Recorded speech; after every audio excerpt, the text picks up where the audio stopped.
yung mga challenges or ulan-ulan, kaya naman niya. Siguro, gutom, kaya naman yan tiisin.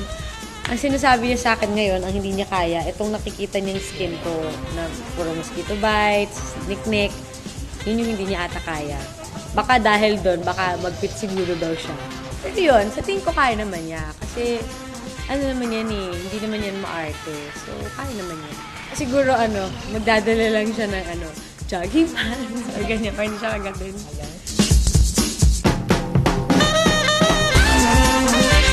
Kumain ng Burger King sa airport. Kaming lahat. Wala kasing karne, hindi nakakain ng meat. So, kumain ako ng Burger King. I would do it again without John.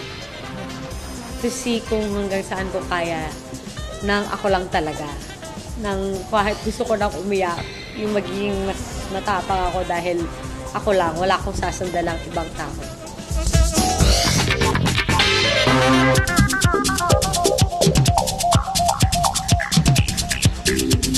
Physically, Charles.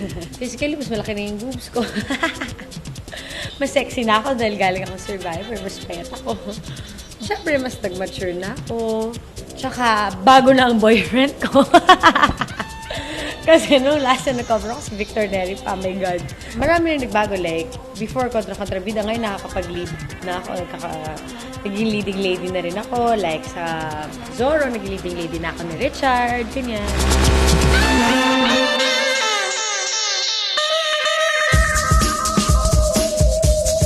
Kaya nga, siguro sa shoot na to, mas medyo komportable na dahil sabi ko, kung sa TV nga, araw-araw nakabikini lang ako. Dito pa ba? Buong mundo, nakikita ko, naka two-piece lang. Dito pa ba ako mahihiya? Aray. Siguro nga, dahil, siguro dahil sa mga pinoportray ko na role.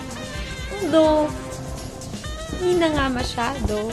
Kasi, nung nag-Zorro naman ako, matikaklara nga ang outfit ko dun eh. Nung nagtinig sa dibdib ako na afternoon soap, ganun din. Para rin, mahaba rin yung skirt ko.